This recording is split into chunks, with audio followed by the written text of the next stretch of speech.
Welcome, everybody, to our first $7 skills workshop.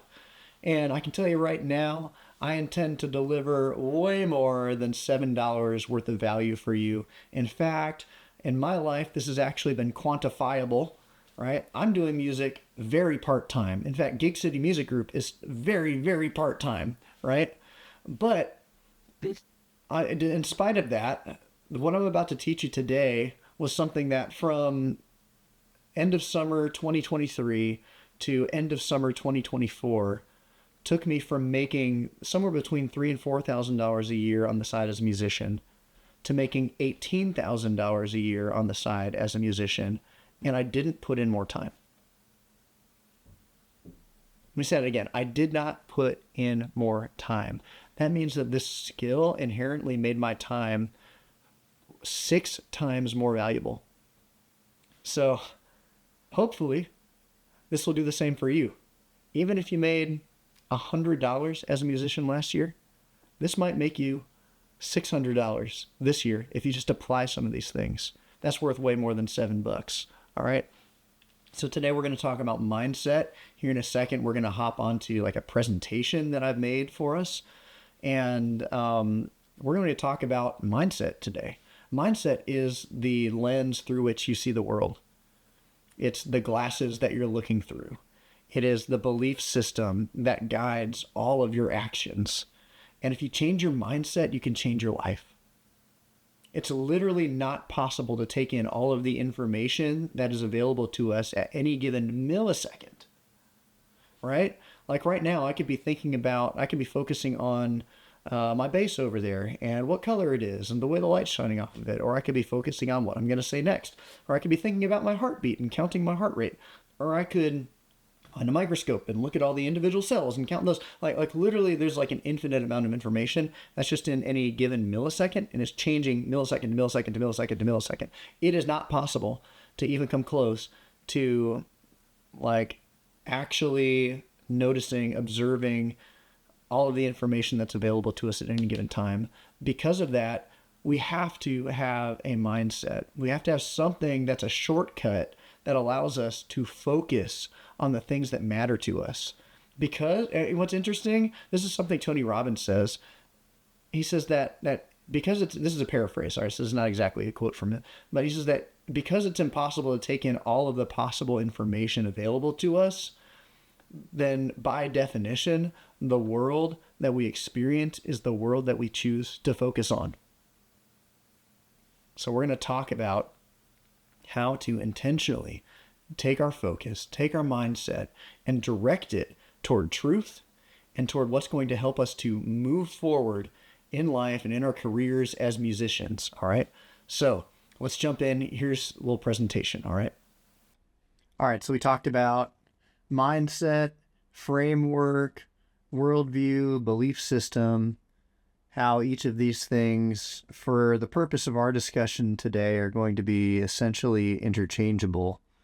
But before we get into tactics for how to craft a mindset that aligns with truth and that points us in a forward direction and gives us momentum and actually helps us succeed, we're going to get to those practical points. But first, I want to describe to you the process that is happening consistently, whether we are aware of it or not.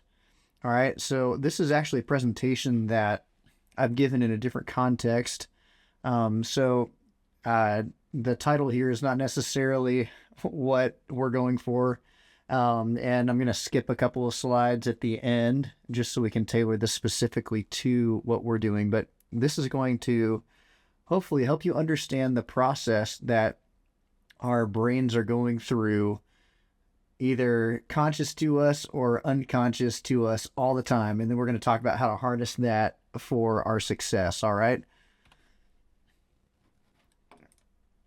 All right. So you have been designed to continuously optimize the predictability of your agent arena relationship. So this right here is you. You are the agent. An agent is just somebody who has the ability to enact conscious will on the world. All right. And then this is your arena. Your arena is everything that you experience, and you are a permanent resident in your arena. And the agent-arena relationship is how you interact with, move through, and experience your existence. We, as humans, are heavily incentivized to maximize our ability to predict what will happen in our arena. Because if we make a bad call, death and despair could ensue. You know, like, hey, like that bear is a cuddly teddy bear. It's basically Winnie the Pooh. We go and we pet it and it bites our hand off, right? Not good. So we need to have predictability in our arena and our relationship with it. We have a problem though. There is so much information in our arena that it is impossible to process all of it. So we need a heuristic. A heuristic is just a fancy word for a mental shortcut. Our belief system, our mindset, our worldview, the relationship between all of our individual beliefs is our answer to that problem. What we believe is the frame through which we see our environment. It filters out the majority of the incoming information so that we can focus in on the information that is relevant to us not dying or despairing. God has programmed us to think smarter, not harder, so to speak. This process is also evidence that morality is absolutely necessary to navigate the world, but that's a topic for another day, right? And actually, we're going to talk about it today. Today is that other day. But we'll come back to that in our practical application part. All right, so here's how this process works to increase our predictive capabilities and keep us from being overwhelmed by information. 1, we develop a belief about something that serves as our predictive filter, our heuristic, our mental shortcut. This belief is developed as we gain more and more information about our arena and our relationship with it. As a baby, we have very little information, which is why babies touch and play with and look at and explore everything. They're discovering what their arena is like. You guys ever been around babies and you've seen them, throw their spoon off of their high chair over and over and over again, and they giggle, and you put it back up and they look at it and they throw it off and they giggle? That's because they are figuring out this relationship with their arena. Do things fall when I throw them? Every time, right? They're not asking that question in words, but they're inherently asking that question through what they're acting out, and they're forming this belief about their arena. That belief then informs the actions that we take. All right, so we're going to stick with this example here for the purpose of making this easy. So in this example, this is you, all right? You have a belief. Dogs like me when I pet them. So therefore, when a dog comes up to you, this belief informs the action that you take. All right, dogs like me when I pet them. I pet the dog. Nice dog. All right. We then get feedback from our arena. That action is our interaction with our arena, and then our arena then provides us with feedback on that action, right? If that feedback is in alignment with our belief, so, hey, I believe dogs like me when I pet them. Action, I pet the dog. Feedback, the dog wags its tail. Then we have consonance. Things are in alignment. You guys are musicians that are watching this, right? So you probably have heard the word consonance before. Con, with, sonance, sound, right? Sounding with, sounding together. Some things are in alignment with each other, all right? We like consonance. God has designed our bodies to produce happy chemicals when our agent-arena relationship is consonant. So when it's consonant, we experience positive emotions. We're happy, right? Pet the dog, dog wag its tail, yay. And these positive emotions reinforce the beliefs that are associated with the actions that led to confirmation of that consonance. And note that I make here, it's usually subconscious, all right? So here we have this loop, our belief, dogs like me when I pet them. Our action, because of that, that is informed by that belief, is that I pet the dog. Feedback, dog wags its tail. We get consonance because those are in agreement with each other. We're happy, we get positive emotions. Those positive emotions reinforce that belief. They make that belief more solid in our psyche, all right? So the more this happens with the same belief, the more that belief is reinforced and becomes a solid part of our belief system or our worldview or our mindset, all right? But what happens when that feedback is not in alignment with our held belief? We get dissonance. It's when things are not in alignment, the opposite of consonance, right? We are programmed to experience negative emotion when we encounter dissonance. So in this example, that's not happening.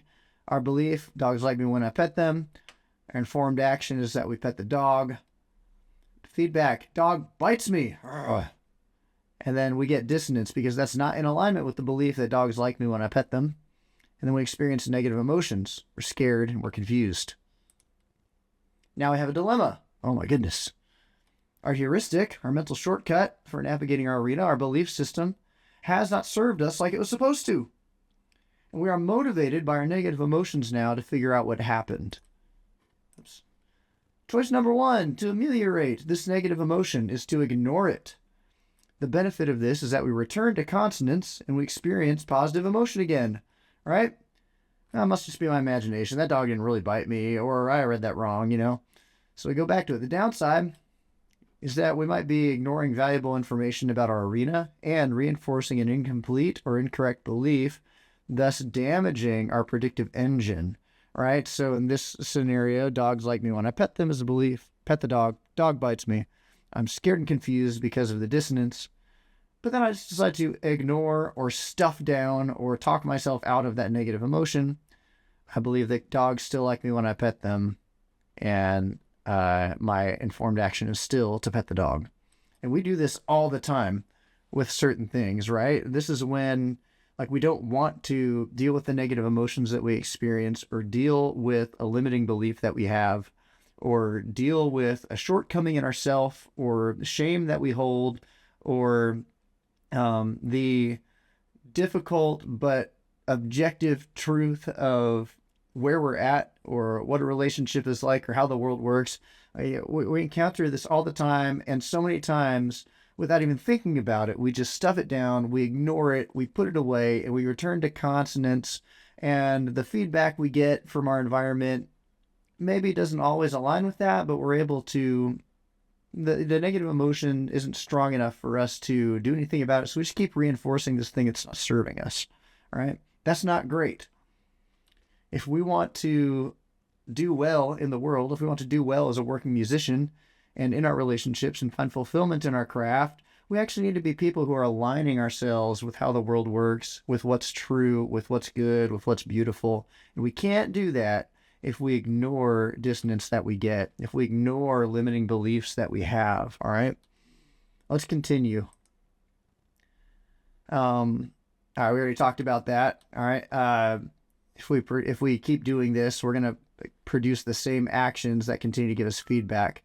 And once we have enough dissonant feedback, though, from an action, it's going to become very difficult to ignore the negative emotion associated with it.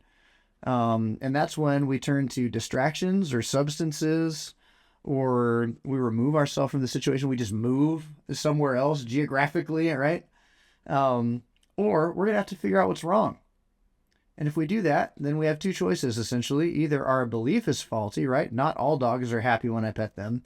Or our perception of information is faulty, right? The dog didn't actually bite me. And our negative emotions are strong enough at this point to drive us into figuring out what that limiting belief is that's causing us to not be able to act predictively in our arena. Yeah, silence my phone here. Bad, Matt. We're not doing that earlier. There we go. All right. Now, in order to find out what's at fault, we must perform new actions. So in the case where the dog bites us, right? The dog bites me. Then I'm scared and confused because I experienced dissonance with my original belief. So what do I do? I perform a new action. That new action is to back up and slowly reach my hand out toward the dog. It's okay, boy. Not going to hurt you, right? This is a new action. And that new action is not in alignment with this belief, but we got to try it on for size. So here's what's really interesting about this. This new action is not performed in a vacuum. It's actually predicated on the assumption of a new belief, right? That action, that new action that you're acting out, is coming from a potentially adoptable belief. So this is really what the graph looks like. We don't go straight to new action. We actually, whether we have words for it or not, posit a potential new belief and then try on the action that's predicated on that. When we perform that action, the whole feedback process happens again with the potential belief.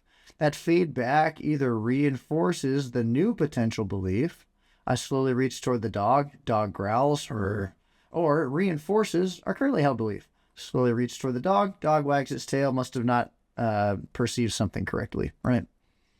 Eventually, we're either going to more deeply strengthen our trust in the original belief, or we'll adopt the new belief that we were trying on, whichever one, based on our feedback, gives us the best predictive capability in our agent arena relationship.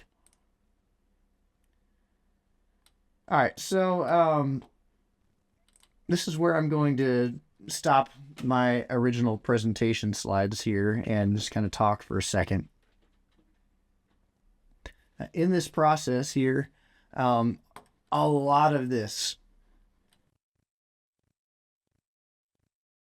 and for the most part, many of us are unaware of this process happening at any given time. And that being unaware of the process actually causes us, like when we get into this area where we're starting to ignore dissonance or ignore information that would help us to get a better grip on reality, a better understanding of how the world works and what's really happening. Like when we camp out there unknowingly, then we begin to reinforce beliefs, mindsets that don't serve us. And what makes this a little more complicated, as if it wasn't already complicated enough, right, is that it's not just like one belief at a time, typically, that is going through this process. We have a whole system of beliefs, right, that make up our belief system, or I guess that's using the same word twice there. We have a whole system of beliefs that are going through this at any given time, right? Depending on the feedback that we're getting. This can be happening with multiple things. And the more that we don't actively insert ourselves into this process, the more some wonky things can happen around here where we're accidentally reinforcing limiting beliefs. And these limiting beliefs are the things ultimately that hold us back from growth the most, because we have been designed to optimally seek truth. I think that might be on this next slide here. Yeah. If we allow this process to work itself out, and if we intentionally help this process along, our beliefs will align more and more and more with reality. That means that God intentionally designed us with an inherent process to seek truth and ultimate freedom. And I'm going to argue that ultimate freedom is our ability to move the most freely through our arena because of our understanding of truth, right? That ultimate freedom is found when we are ultimately aligned with the truth of how God ordered creation. This process actually allows for a deeply freeing and joy-filled life if we allow God to use it for our transformation. So, how do we use this for our good, for our growth? How do we intentionally step into this process? I'm going to hop off the screen here and we'll talk about it with my face now. All right, so we talked about this belief system and how it's being shaped under the surface of us, right? I like to think of that belief system, that mindset system, of like a pair of glasses. It's the glasses through which we see the world, through which we interpret all of the information that's coming into us, right? And it influences, like we talked about, all of the decisions that we make, all the actions that we take.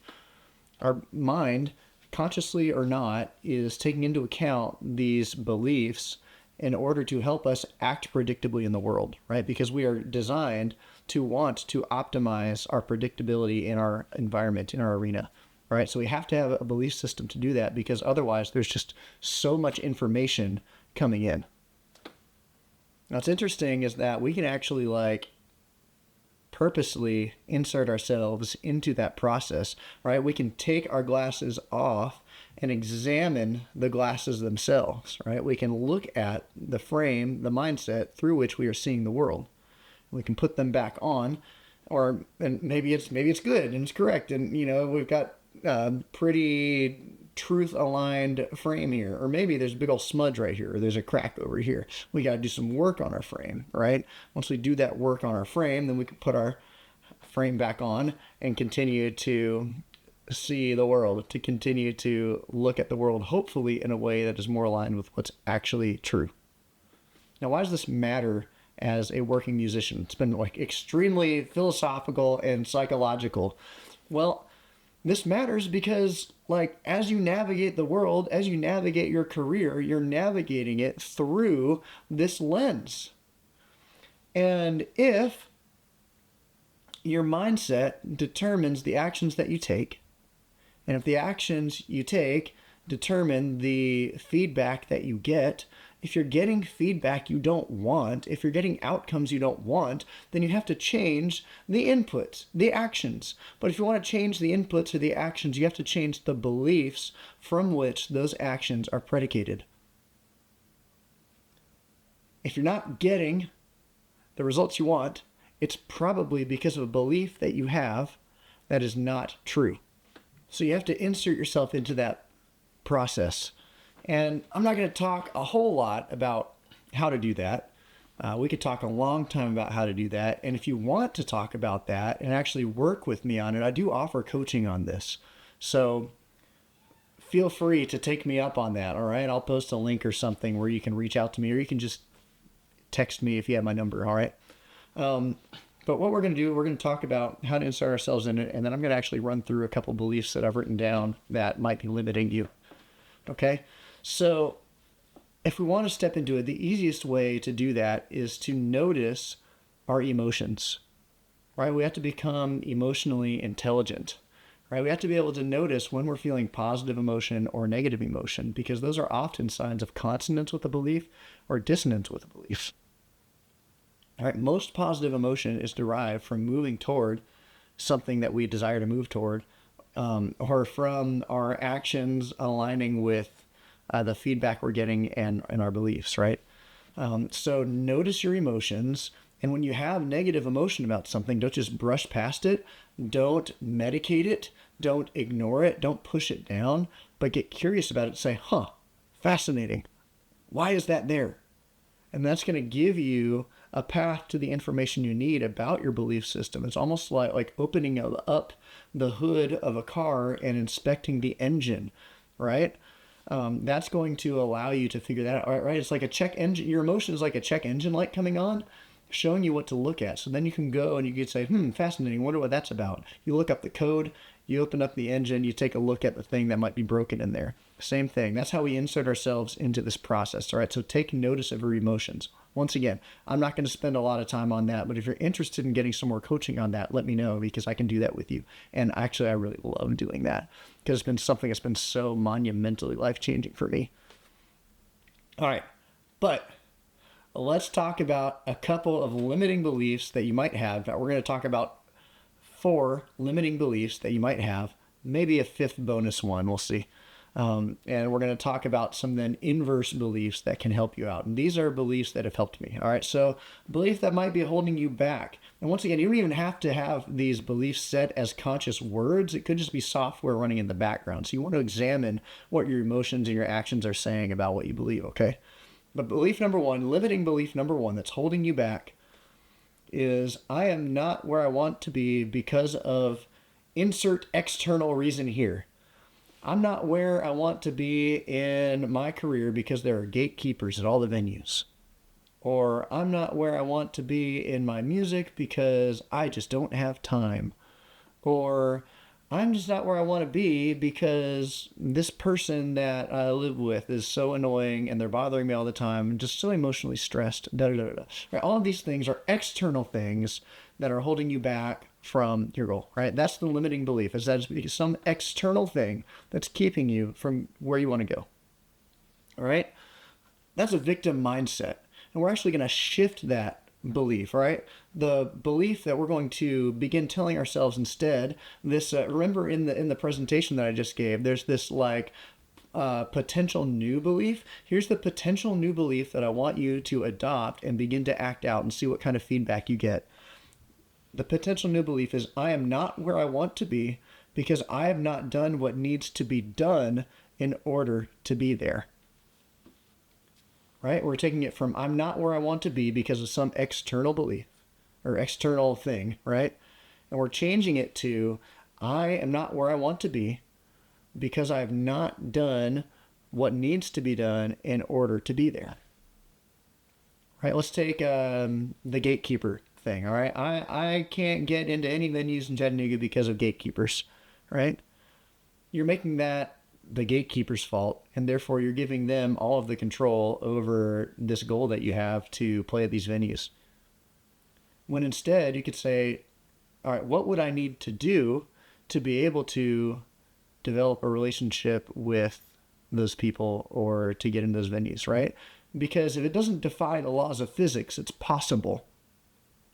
You just need to decide whether you want to do what needs to be done to get there, right? So maybe it's not that the gatekeeper's just making it too hard. Maybe I take ownership of the fact that I have not done what needs to be done to get past this potential obstacle, right?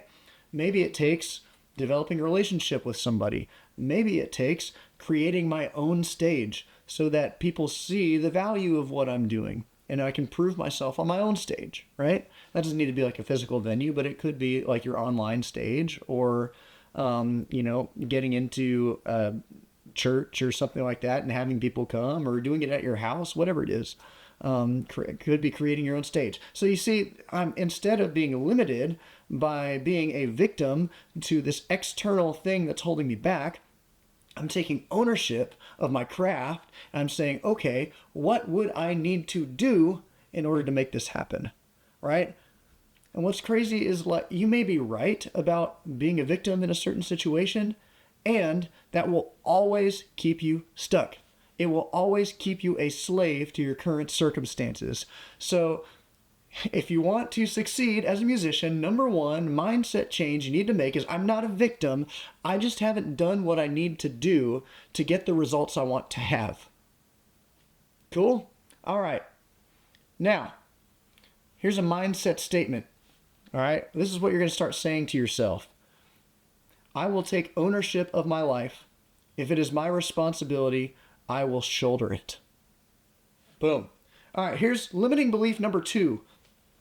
All right, and this is for all my perfectionist artists out here. All right, my worth is determined by my ability to succeed or to produce something. I'm going to say that again. My worth is determined by my ability to succeed or to produce something. And once again, we don't ever usually just outright say this, but this is a limiting belief that many of us have. And it comes up in the form of like an inner critic who is the voice of this like toxic internal shame that we often carry with us, that we try to ameliorate with being successful or performing well or whatever it is, right? What we're going to change that limiting belief to, here's this new potential belief we're going to try on and act out, okay? My worth is an intrinsic part of being human. And for my believers out there, my worth is determined by the sufficient blood of Christ. You see, if you attach your value to what you can produce, or to your performance, or to your success, that's something that is always going to fluctuate, because we can never completely predict everything that's going to happen, and we can never perfectly carry out any kind of action, right? And the attention that our craft is going to get, and the success that we're going to find in it, is going to go up and down. And if our worth is attached to that, our worth is going to go up and down. And if that's attached to it, then our shame is going to go up and down. We're just going to be unstable, and we're going to be a slave to how people view us, the kind of attention we're getting, how well we're doing on any given day. And that is a recipe for feeling like a failure, for never getting anywhere you want to go. That is a limiting belief, and it's not true. Your worth is not defined by what you can produce or by how successful you are. Your worth is an intrinsic part of being a human being. So you can come into situations where you're afraid of that, or where your shame is saying, if you don't succeed in this, then people are going to value you less, or whatever it may be, and actually approach it by saying, you know what, I'm actually safe in this situation, or at least my worth is safe in this situation. So I don't have to worry about tying these things together. All right, here's the new mindset statement that you're going to say. My worth is inherent to who I am. Therefore, I will create from a place of firm identity, not for a place of firm identity. I'll say it one more time. I will create from a place of firm identity and not for a place of firm identity. All right. Limiting belief number 3 is I don't have what it takes. We're simply going to change that to I have what it takes. All right. Now, I'm going to summarize that essentially with if you believe you can't, you won't. And this is not a like some people take this idea, which is a true idea, and they say, okay, I'm going to like go look at myself in the mirror. I'm just going to tell myself a bunch of like happy things, like you got this, you go slay, and whatever it is. You give yourself like this pep talk or something like that. I'm a fan of pep talks, but like oftentimes they don't work because we don't actually believe what we're saying, right? And so this has to come from a place of having a growth mindset, of knowing that we can always grow into something, right? So knowing that like, hey, maybe I don't have what it takes now, but I have the ability to gain that knowledge, to gain those relationships, to gain the skills, and to make this happen, right? Once again, you're not a victim.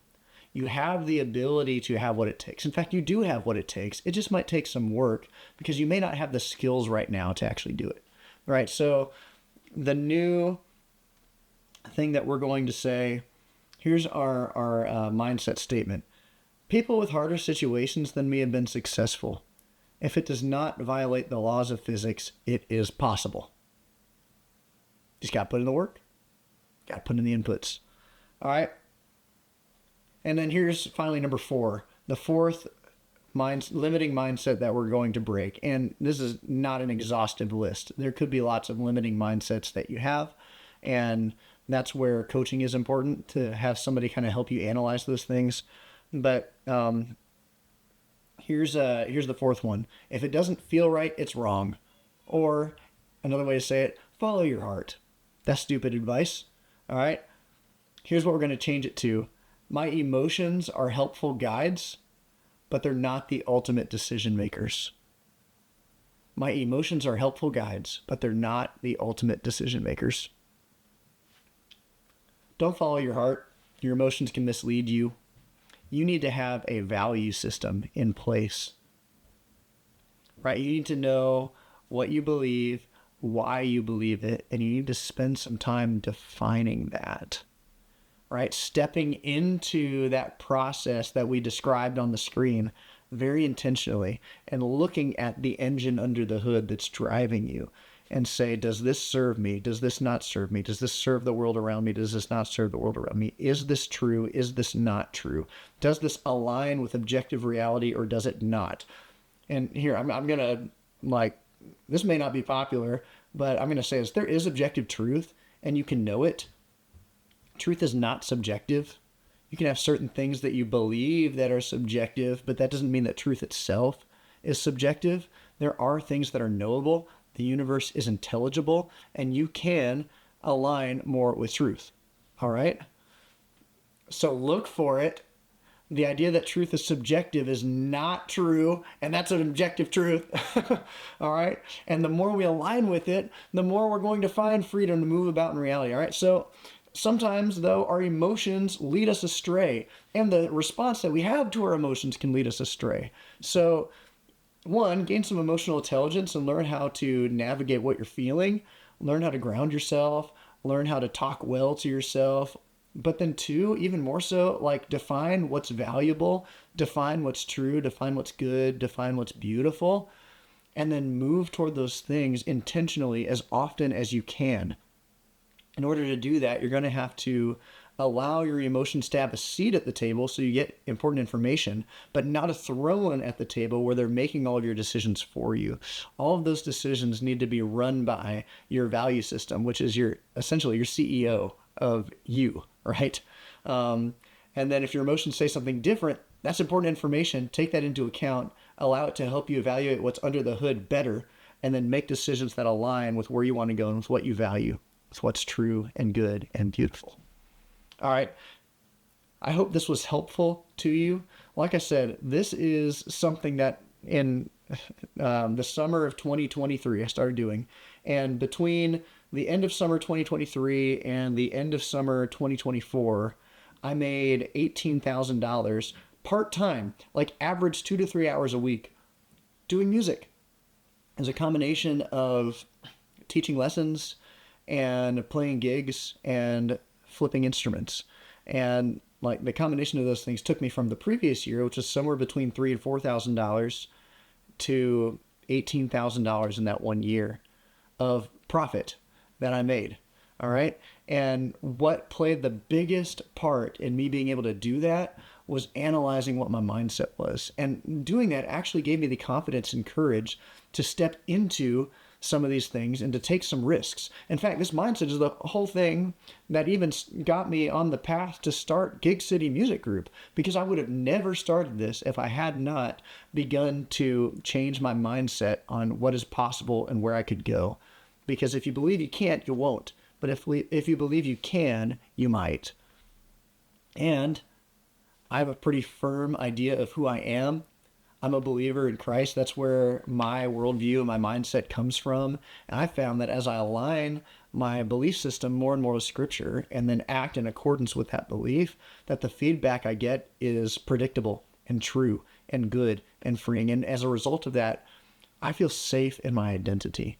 And because I feel safe in my identity, I can take emotional and relational risks. And in order to succeed, you have to take risk.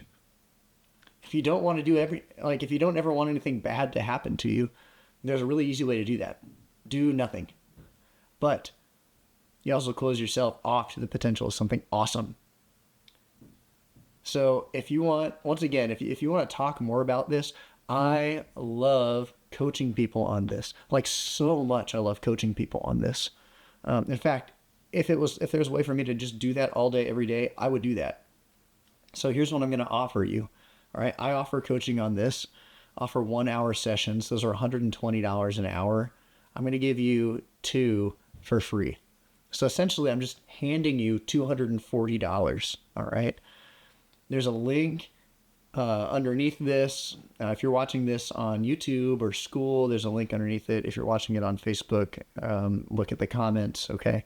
But that's going to take you to a form where you can sign up for your 2 free coaching sessions with me to kind of work through this. We're going to find some of those limiting beliefs that are holding you back. And a couple of warnings with that. Number one, I'm not going to be nice about it. I'm going to be kind about it, but I'm not going to sugarcoat it. If I see something that's holding you back, I'm going to call you out on it. All right. I'm going to point to how that's holding you back. And it may take some deep personal change for you. It's going to take some emotional resilience. But if you're committed to changing that with me, if you're committed to going through this journey, I will be your biggest advocate. If you don't want a life where you're stuck by your limiting beliefs anymore, where you feel like you're never making progress, where you're constantly mired in shame, heaped on by your inner critic, where you're like you have all these creative ideas, but they never come to fruition, you never follow through with them because you have these limiting beliefs holding you back, sign up to do some coaching with me. You get 2 sessions completely free. All right. Hey, I love you guys.